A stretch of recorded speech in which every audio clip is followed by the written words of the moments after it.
result of the road project, because he didn't provide the same access to them, to their business, that he provided to Brent Simmons' business. He took care of the white Bahamian families. Hubert Menace turned around and gave Lynn Holowesco millions of dollars to feed Black Bahamians because we are not intelligent enough to feed ourselves. And while I might have my issues, thank God that Michael Pintard says the F&M is under new management. It's going to be interesting to see how this new management handles the Bahamian people after all of the things that they've already put us through. Because with the state of affairs with BBC now and poor Grace down there in Topham, they can't even have a telephone.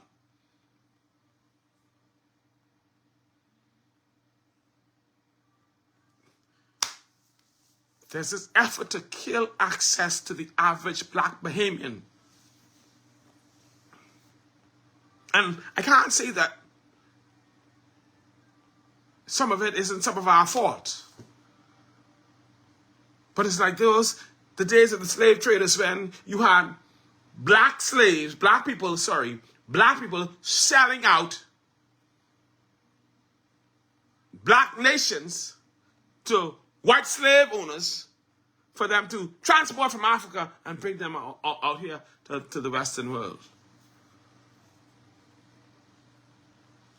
It's modern day slavery at its finest.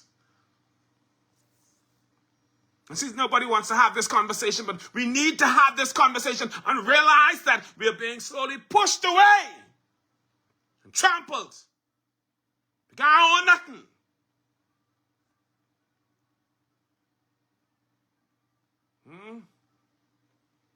We're placed in such a terrible state of affairs. And I don't want the PLP to think they get away, because these two groups of people work together. They've worked together to take advantage of us.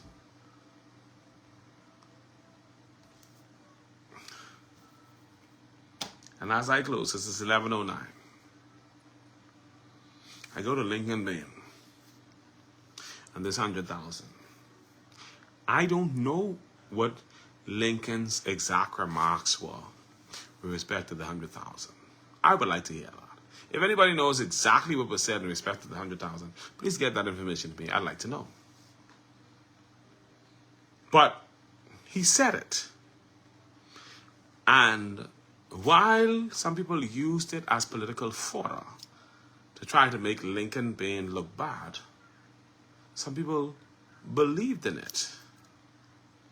The idea that every Bahamian should be able to have access to $100,000 for themselves from their government. I do not believe, personally, that every Bahamian should just be handed $100,000, because some of us wouldn't make it past island luck or chances.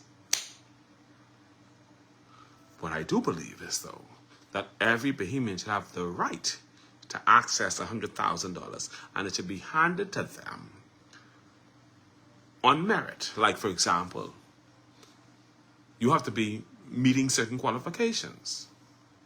There has to be a definite need, and you can't let it be such a need that you wind up using your full 100,000. But it has to be. But you have to do some things, like you have to upgrade yourself. You have to do some work. It has to be something for care. So if you are a working Bahamian and you are building a house, for example, and you don't want to, you can no longer extend yourself on your loan or however you're getting funds, this $100,000 should help to build your house. If you are a Bahamian living in Nassau and you've decided that you want to move to Acklands or Crooked Island or one of those hard-pressed areas, you should be able to access your $100,000 and get maybe $20,000 to get a piece of land and build. If you are a Bahamian working on a business, you should be able to access your $100,000 that helps you with your business.